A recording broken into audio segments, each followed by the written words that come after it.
Welcome po to all buyers. Nandito po tayo sa napakagandang property po na may sukat po siya na 11 hectares. Ang property po mga sir, mga ma'am ay nasa gitna po siya ng payday road. Nagitnaan po siya ng payday road itong property na ito na 11 hectares.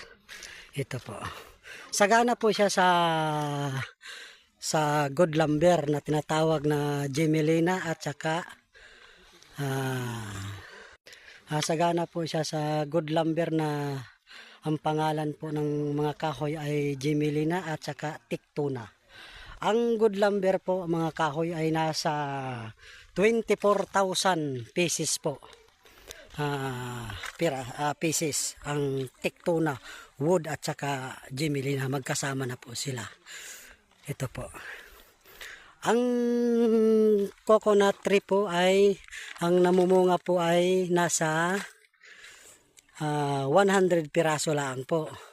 Pero po, yung mga maliliit po, ma'am sir, ay nasa 1,400 piraso.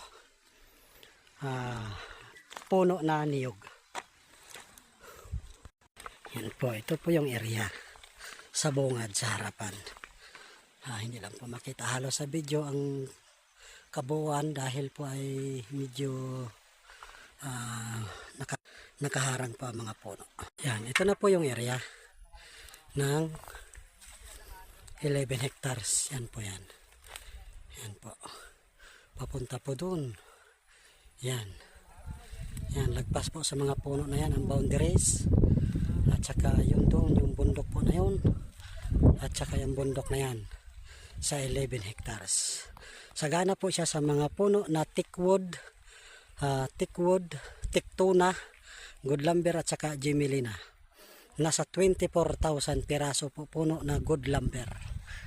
Yan po. Ang niyog po naman ay, ang namumunga ay 100 puno po. Ang maliliit po ay sobra po 1,000 o 1,4 piraso. Yan po ang maliliit na niyog.